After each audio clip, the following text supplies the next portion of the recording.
तो hello everyone. आज का हमारा टॉपिक है डाइजेस्टिव सिस्टम। इससे एक दो क्वेश्चन आते हैं, एक आएगा या फिर दो क्वेश्चन तो आते आते हैं। ठीक है, इंपॉर्टेंट है, आपको देखना है। डाइजेशन डाइजेशन क्या होता है? डाइजेशन होता है एक कॉम्प्लेक्स फूड को एक सिंपलर फॉर्म में कन्वर्ट करना, उसी को बोलते हैं अपन डाइजेशन। अगर डाइजेशन की डेफिनेशन आई तो क्या बोलोगे आप? Conversion of complex food into simpler form. ठीक है, जैसे फॉर एग्जांपल यहाँ पे कार्बोहाइड्रेट है, तो कार्बोहाइड्रेट ब्रेक डाउन होगा एंजाइम्स के प्रेजेंस में, ये ग्लूकोज और फ्रक्टोज के फॉर्म में कन्वर्ट होगा। तो ये क्या है? कॉम्प्लेक्स है, ये कन्वर्ट हो गया सिंपल में।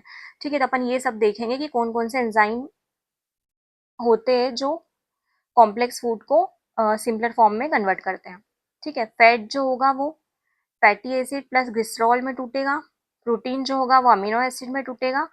वाइटामिन एंड मिनरल्स, ये क्या होता है? ये डाइजेशन में इनका कोई रोल नहीं होता है। रिमेन इन सिंपल फॉर्म, ये क्या होता है? सिंपल फॉर्म में ही ऑलरेडी होते हैं। ठीक है, अब अपन देखते हैं डाइजेशन।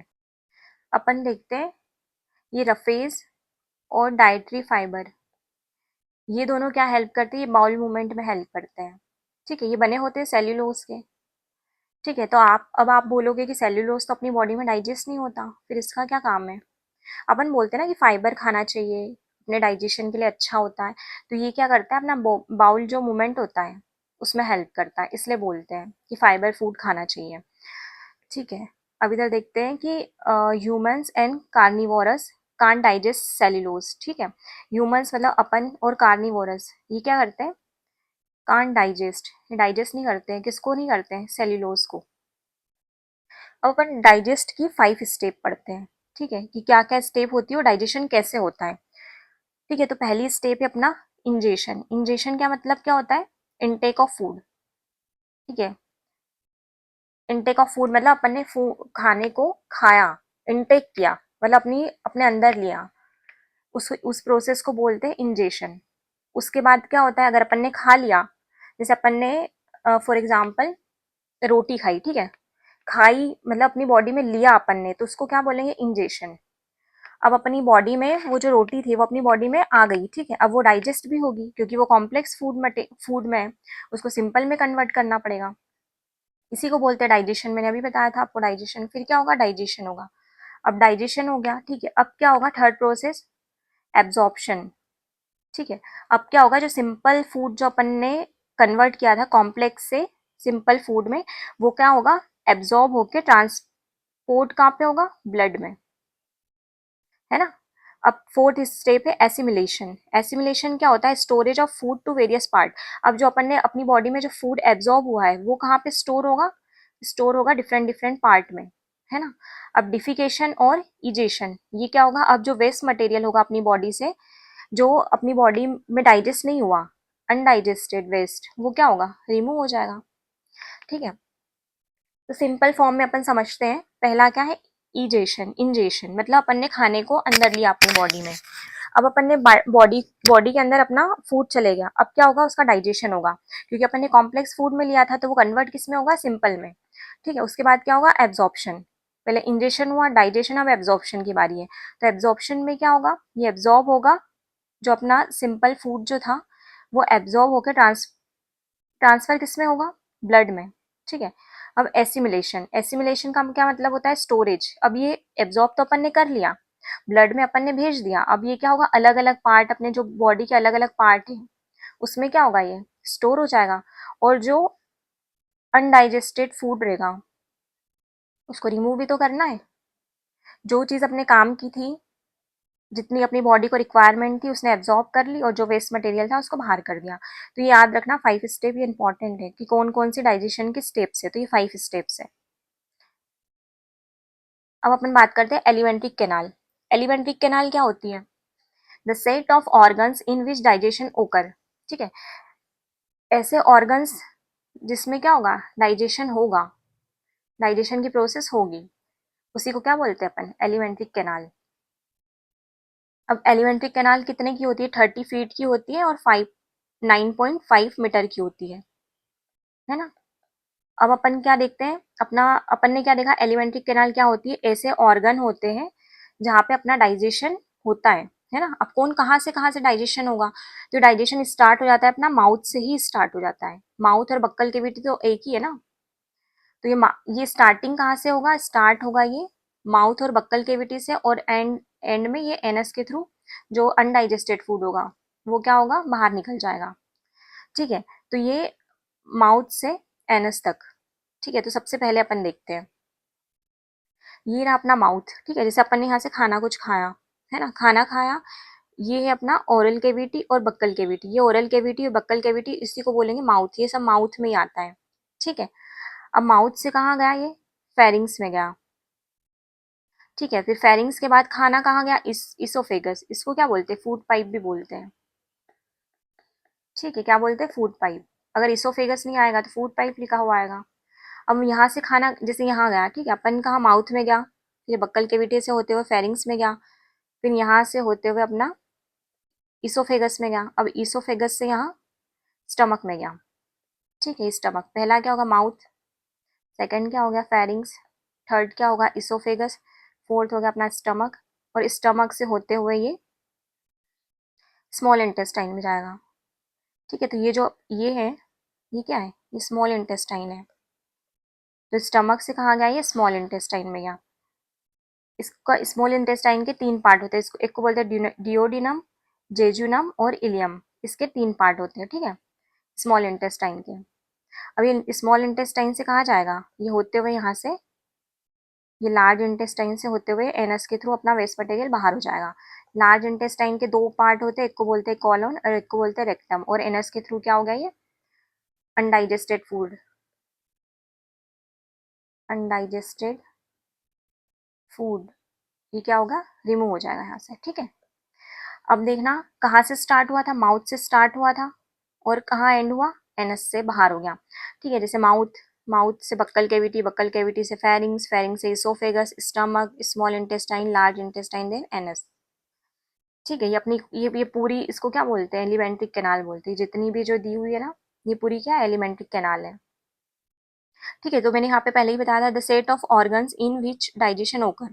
तो देखो सेट ऑफ ऑर्गन, तो ये अलग अलग ऑर्गन है, जैसे माउथ अलग हो गया, buccal cavity, pharynx, oesophagus, stomach, small intestine, large intestine, anus. ये क्या हो गया, अपना एलिमेंट्री कैनाल हो गई। ठीक है, इसमें क्या है, अलग अलग ऑर्गन के सेट है ना, तो यही लिखा हुआ है, set of organ in which digestion ओकर, इसी को बोलते हैं एलिमेंट्री कैनाल। ठीक है, अब पढ़ते हैं डाइजेस्टिव सिस्टम। ओके, ये डबल डबल आ गया है, ये अपन पढ़ चुके हैं। ठीक है, सबसे पहले अपना एलिमेंट्री कैनाल में सबसे पहला क्या आता है अपना, अपन देखते हैं इसमें बक्कल केविटी। ठीक है, बक्कल केविटी में क्या होते हैं, अपने टीथ होते हैं, दो सेट्स में होते हैं। ठीक है, एक अपर वाले होते हैं, दो सेट्स में होते हैं। ठीक है, एक को बोलते हैं मिल्क टीथ, बोलते हैं ना, दूध के दांत, और एक होते हैं परमानेंट टीथ। अपने अपनी बॉडी में दांत कितनी बार आते हैं, टीथ कितनी बार आते हैं, दो बार आते हैं। एक को मिल्क टीथ बोलते हैं, एक को परमानेंट टीथ बोलते हैं। अब क्या होता है, टीथ जो होते हैं वो चार टाइप के होते हैं। एक को बोलते हैं incisor, canine, premolar and molar. ठीक है, ये चार टाइप के क्या होते हैं, अपने टीथ होते हैं। अब डेंटल फॉर्मूला एडल्ट का देखते हैं, तो ये देखते हैं। अब डेंटल फॉर्मूला एडल्ट, इसमें क्या होता है, टीथ होता है। बक्कल केविटी में तीन चीज आती है, क्या होते हैं, टीथ आते हैं, टंग आते हैं, और पैलेट आती है। ठीक है, तीन चीज को मिला के अपनी बनती है बक्कल केविटी, है ना। अब क्या होती है, बक्कल केविटी में क्या ग्लैंड्स होती है, उस ग्लैंड का नाम क्या है, सलाइवरी ग्लैंड। ठीक है, तो सलाइवरी ग्लैंड अपनी कहाँ प्रेजेंट होती है, सलाइवरी ग्लैंड को किसको क्या बोलते हैं, लार, अपने मुंह में आती है ना लार, वो अपनी सलाइवरी ग्लैंड ही सिक्रीट करती है। तो सलाइवरी ग्लैंड क्या सिक्रीट करती है, ये सिक्रीट करती है लार्वा, इसी को लार बोलते हैं। तो बक्कल केविटी में याद रखना, अपने टीथ होते हैं, टंग होते हैं, और पैलेट्स होती है। ठीक है, एक ग्लैंड होती है, उसका नाम है सलाइवरी ग्लैंड, ये सिक्रीट करती है सलाइवा। और इसमें कौन सा एंजाइम होता है, सलाइवरी अमाइलेज। ये एंजाइम कहाँ प्रेजेंट होता है, जैसे सब पूछेंगे आपको क्वेश्चन की सलाइवरी ग्लैंड कहाँ प्रेजेंट रहती है, तो आप क्या बोलोगे, सलाइवरी ग्लैंड अपनी प्रेजेंट होती है बक्कल केविटी में। ठीक है, और ये क्या सिक्रीट करती है, सलाइवा, मतलब लार, लार सिक्रीट करती है। ठीक है, और इसको, इसमें कौन सा एंजाइम यूज होता है, इसमें कौन सा एंजाइम होता है, इसमें होता है सलाइवरी अमाइलेज, ये एक एंजाइम है। ठीक है, अब अपना आप आगे देखते हैं, जो ये स्टार्च है, जैसे अपनी बॉडी में स्टार्च रहा, तो स्टार्च का डाइजेशन माउथ में ही स्टार्ट हो जाता है। बक्कल केविटी में, माउथ में ही स्टार्ट हो जाता है। ये कन्वर्ट करता है माल्टोज में। जो अपना स्टार्च होगा वो कन्वर्ट होगा माल्टोज में, ठीक है। और माल्टोज कौन सा एंजाइम लगेगा, सलाइवरी अमाइलेज। अगर ये एंजाइम प्रेजेंट होगा तभी स्टार्च माल्टोज में कन्वर्ट होगा। अब देखते हैं माल्टोज जो है वो ग्लूकोज में कन्वर्ट होगा, तो इसमें माल्टेज एंजाइम लगेगा। कौन सा एंजाइम, माल्टेज। ये माल्टोज है, ये माल्टेज है, ठीक है। तो ये याद रखना, ये एंजाइम इंपॉर्टेंट है, ये पूछा जाएगा आपसे कि सलाइवरी ग्लैंड क्या होती है, कहाँ होती है। सलाइवरी ग्लैंड जो है वो सलाइवा सिक्रीट करती है, उसमें दो एंजाइम्स होते हैं, सलाइवरी अमाइलेज और माल्टेज एंजाइम। जो सलाइवरी अमाइलेज होता है वो स्टार्च को माल्टोज में कन्वर्ट करता है, ठीक है। और जो माल्टोज होता है उसको माल्टेज एंजाइम कन्वर्ट करता है ग्लूकोज में, ठीक है। अब आगे देखते हैं अपन गैस्ट्रिक जूस। गैस्ट्रिक जूस कहाँ होता है, गैस्ट्रिक, गैस्ट्रिक वर्ड किसके लिए यूज करते हैं, गैस्ट्रिक वर्ड अपन स्टमक के लिए यूज करते हैं, ठीक है। यहाँ पे क्या होता है, अपना फूड स्टोर होता है ना। अब इसमें क्या होता है, गैस्ट्रिक जूस में क्या क्या होता है, वाटर होता है, म्यूसिन होता है, सॉल्ट होता है, HCl होता है, और 3 टाइप के एंजाइम होते हैं। ये इंपॉर्टेंट है,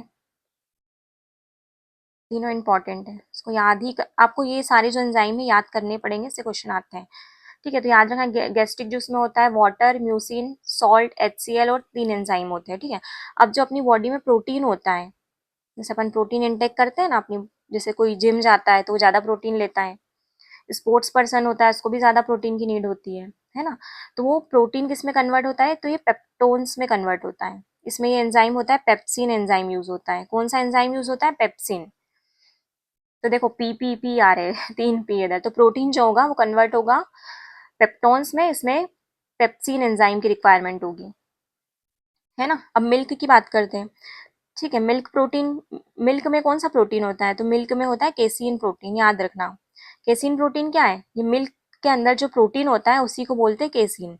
अब ये जो मिल्क प्रोटीन होता है केसीन, वो कन्वर्ट होता है कैल्शियम पेराकेसिनेट में। किसमें कन्वर्ट होता है, कैल्शियम पेराकेसिनेट में। इसमें कौन सा एंजाइम यूज होता है, तो इसमें रेनिन एंजाइम यूज होता है। कौन सा एंजाइम होता है, रेनिन, ठीक है। अब फैट हो गया, फैट की बात करते हैं अपन। फैट जो होगा वो ग्लिसरॉल और फैटी एसिड में कन्वर्ट होगा। फैट जो होगा वो ग्लिसरॉल और फैटी एसिड में कन्वर्ट होगा। इसमें जो एंजाइम यूज होता है उसका नाम है लाइपेज। देखो अब अपन ने स्टमक पढ़ा, ठीक है। स्टमक में क्या होता है, फूड स्टोर होता है। स्टमक में गैस्ट्रिक जूस होता है, उसमें क्या क्या होता है, वाटर, म्यूसिन्स, सॉल्ट, HCl और 3 एंजाइम होते हैं। 3 एंजाइम कौन कौन से होते हैं, ये 1, 2 एंड 3। जो प्रोटीन को कन्वर्ट करता है पेप्टोन्स में उसको बोलते हैं पेप्सिन। जो मिल्क प्रोटीन होता है केसिन, उसको कन्वर्ट करता है कैल्शियम पेराकेसिनेट जिसको बोलते हैं रेनिन। और जो फैट होता है वो ग्लिसरॉल और फैटी एसिड में कन्वर्ट होता है, इसमें लाइपेज एंजाइम का यूज होता है। अब अपन देखते हैं स्मॉल इंटेस्टाइन। स्मॉल इंटेस्टाइन क्या होता है, इसकी लेंथ कितनी होती है, तो ये 7.5 मीटर इसकी लेंथ होती है। ये लॉन्ग होता है 7.5 मीटर। Food absorb after digestion in small intestine. तो इस यहाँ पे क्या होगा, यहाँ पे होगा एब्जॉर्ब, जो अपन ने खाना खाया उसका क्या होगा, एब्जॉर्प्शन होगा after digestion in small intestine only.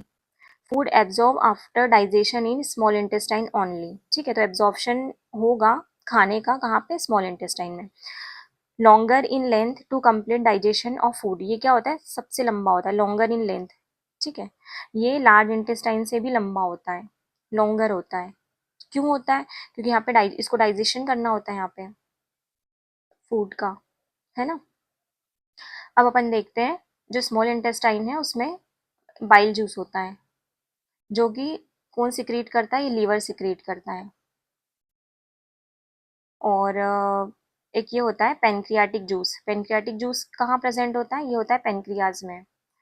Bile juice कौन सिक्रीट करता है, तो ये लीवर करता है। पेनक्रियाटिक जूस को कहाँ सिक्रीट होता है, तो पेनक्रियाज में सिक्रीट होता है, ठीक है। और ये बाइल जो है इसमें कोई एंजाइम नहीं होते हैं, नो एंजाइम, ठीक है। और यहाँ देखो बाइल जूस जो है उसमें कोई एंजाइम नहीं होता है।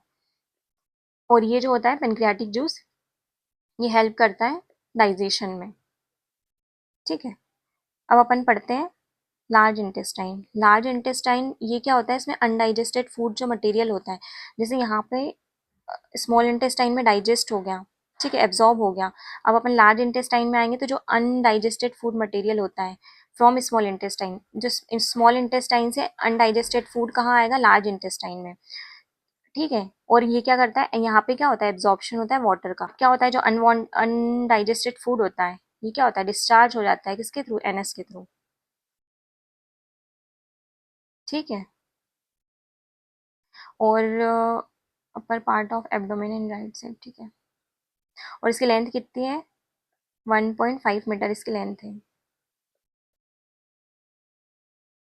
अब अपन पढ़ते हैं लीवर, गॉल ब्लैडर और पेंक्रियाज। अपन ये क्या है, यहाँ ये अपन देखते हैं कि इनका क्या रोल है डाइजेशन में, ठीक है। तो ये जो है ये क्या है, ये जो है ये है लीवर, ये है अपना bile juice, sorry gall bladder,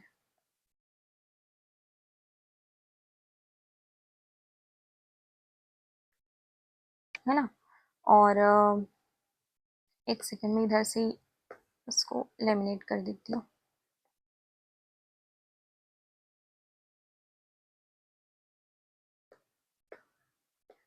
ठीक है, अपन देखते हैं ये क्या है, ये जो रेड कलर का दिख रहा है ये अपना लीवर, ये क्या है अपना गॉल ब्लैडर, ये अपने सिस्टिक डक्ट, ये अपना डिओडिनम, ये है अपना पेनक्रियाज, ठीक है। और ये जो छोटी छोटी ये जो दिख रही है ना ये क्या है, पेनक्रियाटिक डक्ट, ठीक है, पेनक्रियाटिक डक्ट है। और ये क्या है, डिओडिनम,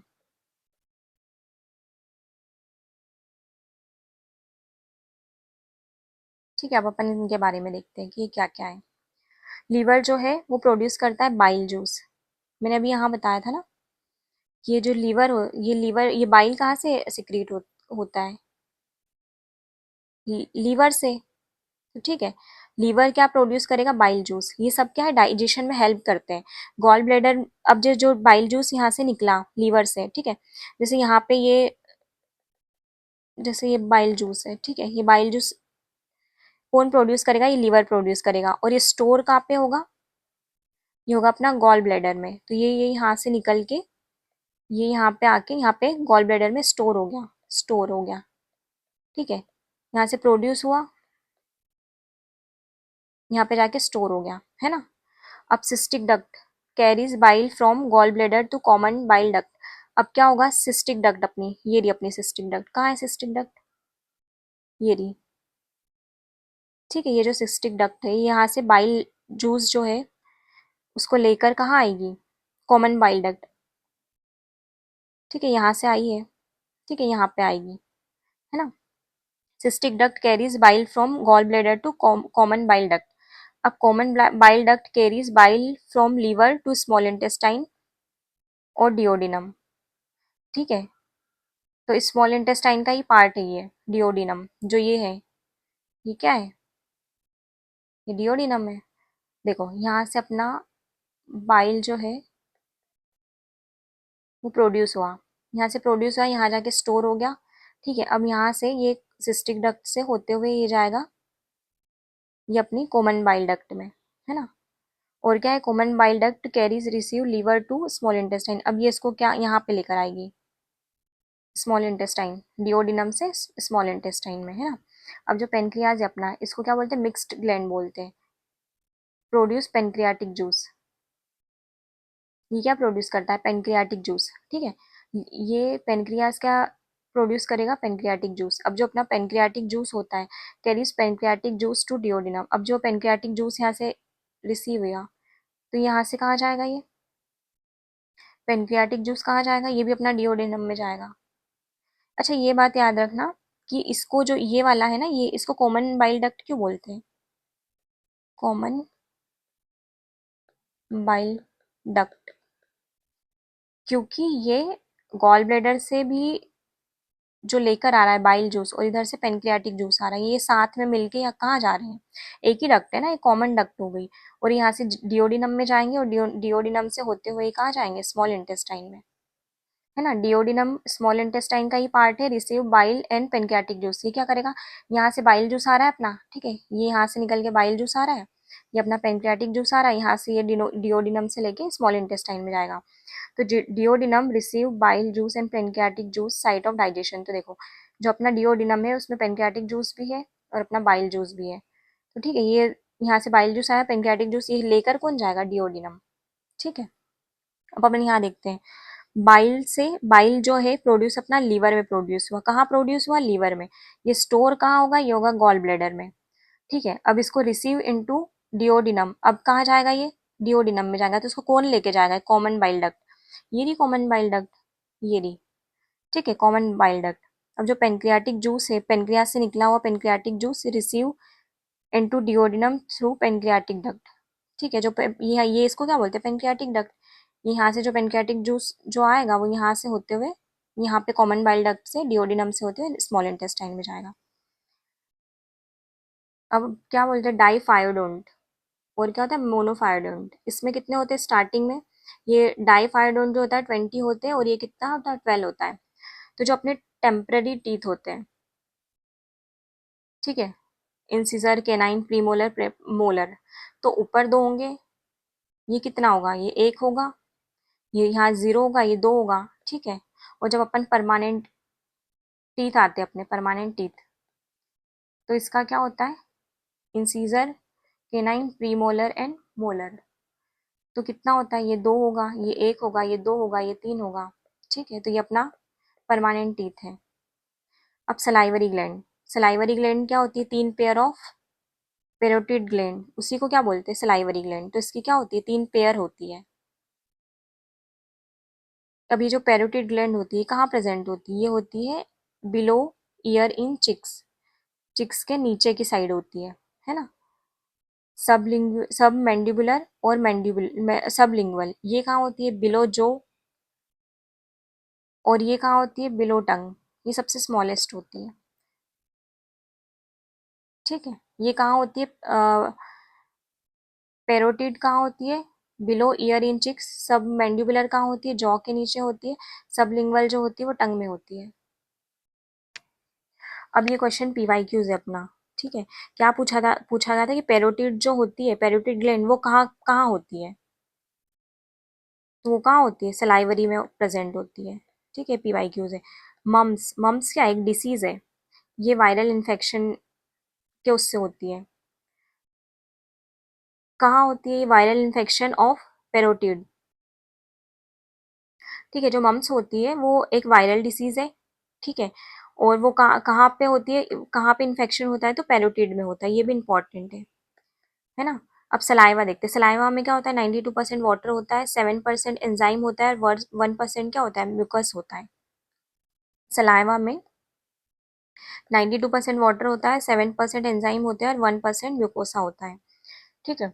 अब जो वाटर होता है, इसमें अपन देखते क्या होता है। इसमें क्या होता है? सलाइवरी अमाइलेज एंड टाइलिन, ये क्या करता है? हेल्प करता है डाइजेशन ऑफ कार्बोहाइड्रेट के। सलाइवा में प्रेजेंट होता है, ठीक है। तो सलाइवा में क्या होता है? सलाइवरी अमाइलेज और टाइलिन होता है, ये क्या करता है? हेल्प करता है डाइजेशन किसका? कार्बोहाइड्रेट का। अब एक और एंजाइम होता है जिसका नाम है लाइजोजाइम। लाइजोजाइम जो होता है फाउंड इन टीयर्स, आंसू में प्रेजेंट होता है। कहाँ पे प्रेजेंट होता है? आंसू में। और ये बैक्टीरियोसाइडल एंजाइम, ये क्या होता है? ये एक बैक्टीरियोसाइडल एंजाइम भी है जो कि बैक्टीरिया को किल करता है। तो ये पूछा जाएगा आपको कि लाइजोजाइम एंजाइम कहाँ प्रेजेंट होता है? ये शायद पीवाईक्यूज है। कहाँ प्रेजेंट होता है? कहाँ पे? टीयर्स में होता है। सलाइवा में तो होता ही है, सलाइवा के अलावा टीयर्स और सलाइवा में, ठीक है, ये इंपॉर्टेंट है। अब हम देखते हैं फेरिंग्स। फेरिंग्स क्या होता है? कॉमन पैसेज होता है, ठीक है। फेरिंग्स में ही नेसोफेरिंग्स, ओरोफेरिंग्स और लैरिंगोफेरिंग्स होते हैं, ठीक है। फेरिंग्स देखते हैं अपन, फेरिंग्स कहाँ है? ये रहा ये रहा फेरिंग्स, इसको बोलते हैं फेरिंग्स, ठीक है। तो फेरिंग्स कॉमन पैसेज है किसका? नेसोफेरिंग्स का, ओरोफेरिंग्स का और लैरिंगोफेरिंग्स का। अब टंग की बात करते हैं। टंग में क्या क्या होता है? टंग में पेपिली होती है और उसी को बोलते हैं टेस्ट बर्ड। ये क्वेश्चन पीवाईक्यूज है। क्यों? ठीक है, ये पूछा गया था कि टंग में क्या क्या प्रेजेंट होता है, तो पेपिली और टेस्ट बर्ड कहाँ प्रेजेंट होते हैं? टंग में प्रेजेंट होते हैं। सोचो, इतना इजी क्वेश्चन आया था। तो अगर आपको याद रहेगा तो आप इजिली कर सकते हो। ठीक है, अब टेस्ट एरिया की बात करते हैं। ये लेबलिंग के लिए, ये भी पीवाईक्यू है। पीवाईक्यू, ठीक है, ये लेबलिंग के लिए पूछा था। तो कैसे याद रखोगे आप? देखो, सबसे जो ये नीचे फ्रंट वाला पार्ट होता है, ये वाला पार्ट, ये किसके लिए रिस्पॉन्सिबल होता है? यहाँ पे अगर खाना टच होगा तो क्या होगा? अपने को स्वीट, जैसे मिठाई वगैरह खाएंगे और इस पार्ट में टच हो गई तो अपने को मीठा टेस्ट आएगा, स्वीट। अब ये जो ये वाला पार्ट होता है, ये दोनों, यहाँ अगर अपन खाना अपना टच होगा, यहाँ जब खाना पहुंचेगा, ठीक है, येलो वाले में, तो फिर अपने को सॉल्टी फील होगा। और यहाँ पे श्योर, और यहाँ पे ये वाला जो पर्पल वाला है, यहाँ पे क्या होगा? बिटर, कड़वा टेस्ट होगा। ठीक है, तो ये चारों याद रखना। ये पूछा गया था लैबलिंग में, तो आपको याद रखना पड़ेगा। ठीक है, फंक्शन पढ़ते हैं। टंग का फंक्शन क्या है? स्वेलिंग को, खाने को गटकने में हेल्प करता है। Mixing of saliva with food, क्या हम करता है? जो अपनी अपने मुंह में सलाइवा जो सिक्रीट हो रहा है, उसको मिक्स कौन करता है? ये टंग ही करता है, सलाइवा के साथ फूड को मिक्स। बोलने में हेल्प करता है। अगर अपनी टंग रही नहीं तो अपन बोल ही नहीं पाएंगे। और टेस्ट में, टेस्ट बर्ड, जो अपन अच्छा अच्छा खाना खाते हैं तो अपने को कैसे पता चलता है कि कौन सा टेस्टी है, कौन सा कड़वा है? ये टेस्ट बर्ड्स की वजह से प्रेजेंट होता है। तो याद रखना, स्वेलिंग में, mixing of saliva with food में, बोलने में और खाने में। अब टीथ की बात करते हैं। तो टीथ क्या है? किससे बना होता है? तो ये कैल्शियम फोस्फेट से बना होता है। ये उसका फॉर्मूला है। ठीक है, किससे बना होता है? कैल्शियम फोस्फेट से बना होता है।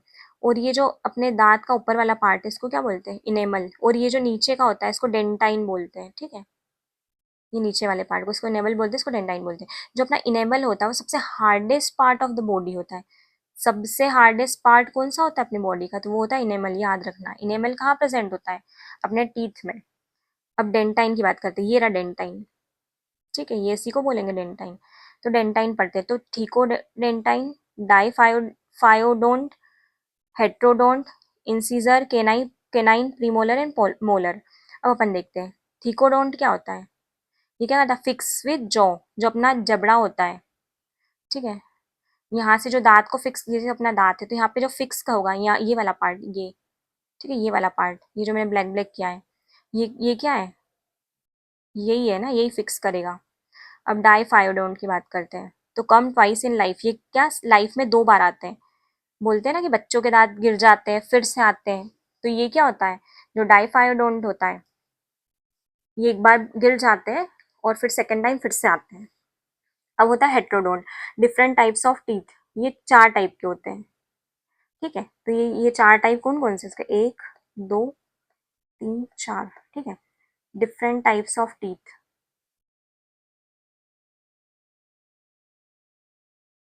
ये 4 टाइप के होते हैं। Incisor, canine, premolar and molar. ठीक है, तो जो इंसीजर हो गया, ठीक है, वो क्या? बाइटिंग, काटने के काम आता है। टीयरिंग क्या आता है? Chewing, crush. ये सब देख लेना कौन कौन से, जिनका क्या क्या वर्क है। ये कितना होता है? इंसीजर होते हैं 8, केनाइन होते हैं 4, और प्रीमोलर होते हैं 8, और ये कितने होते हैं? 12। तो ये भी सेम ही हेल्प करते हैं चीविंग में और क्रशिंग में। तो ये चार चार टाइप के होते हैं हेट्रोडोंट।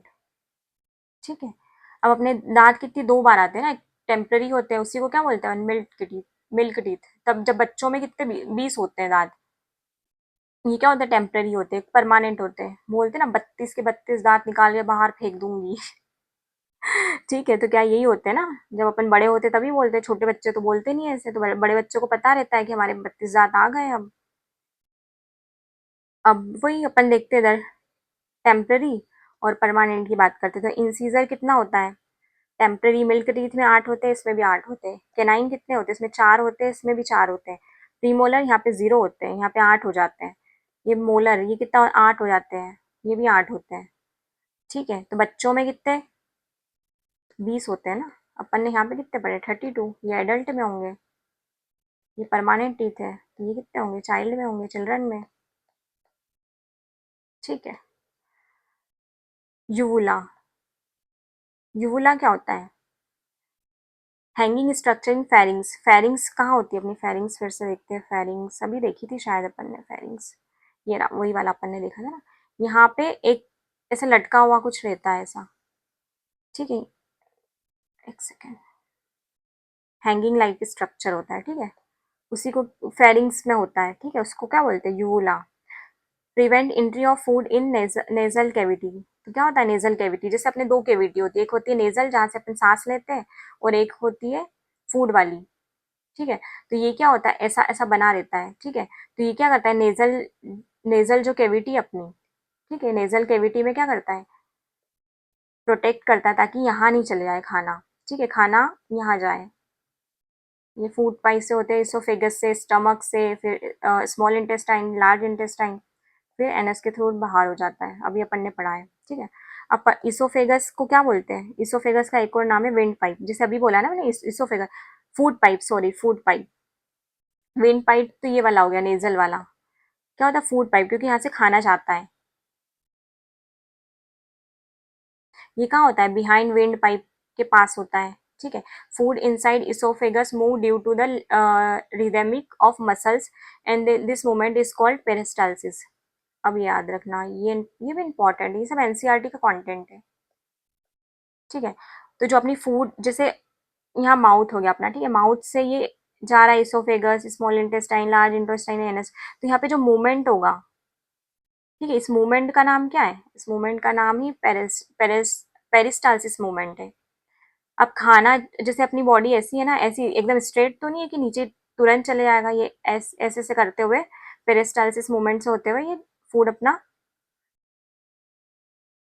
नीचे जाता है। Food inside oesophagus move due to the larynx of muscles, ये larynx, rhythmic muscle, sorry rhythmic muscles से दिस मूवमेंट इज कॉल्ड, और इस मूवमेंट को बोलते हैं पेरिस्टाल्स, सॉरी पेरिस्टाल्टिक मूवमेंट, ठीक है, कभी कभी हो जाता है टंग स्लिप।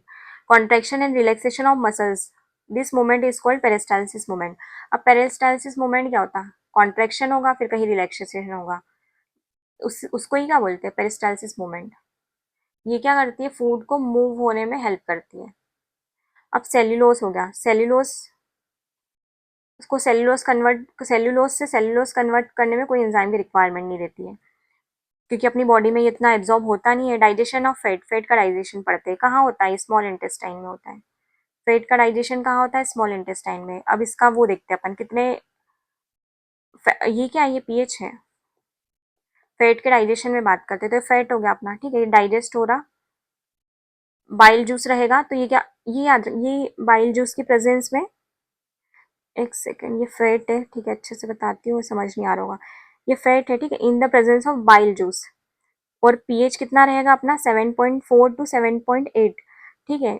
अब ये फैट कन्वर्ट हो, ये क्या इमल्सिफाइड फैट में कन्वर्ट होगा,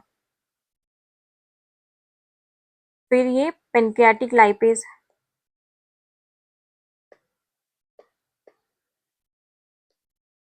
अब क्या होता है देखो, जो फैट होता है वो कन्वर्ट होता है, पहला तो फैट होगा, ठीक है, सेकंड होगा अपना इमल्सिफाइड फैट, और ये कन्वर्ट होगा फैटी एसिड एंड ग्लिसरॉल में, ठीक, थर्ड में, ठीक है।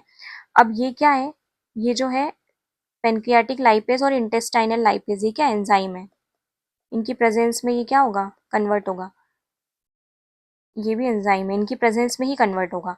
तो पहला है अपना फैट, फैट क्या किस में कन्वर्ट हुआ अपना, इमल्सिफाइड फैट में कन्वर्ट होगा, और ये फिर फैटी एसिड एंड ग्लिसरॉल में होगा।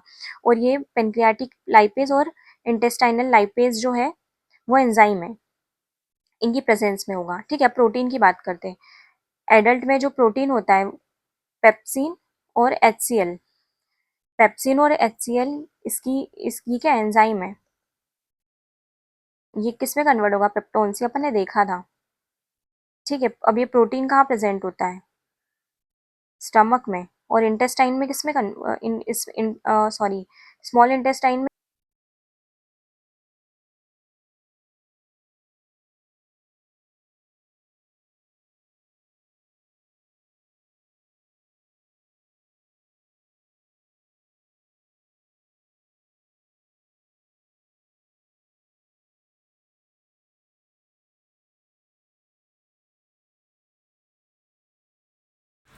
इन्फेंट,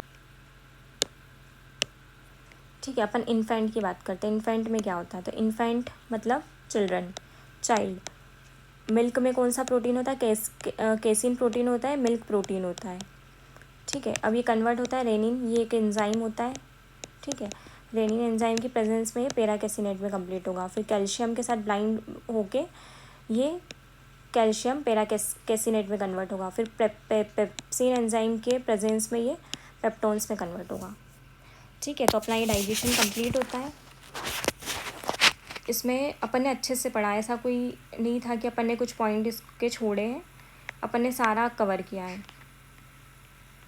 ठीक है, तो आप लोग अच्छे से पढ़िए इसको, और अगर पसंद आया हो तो please like share comment and subscribe कीजिए। Okay bye.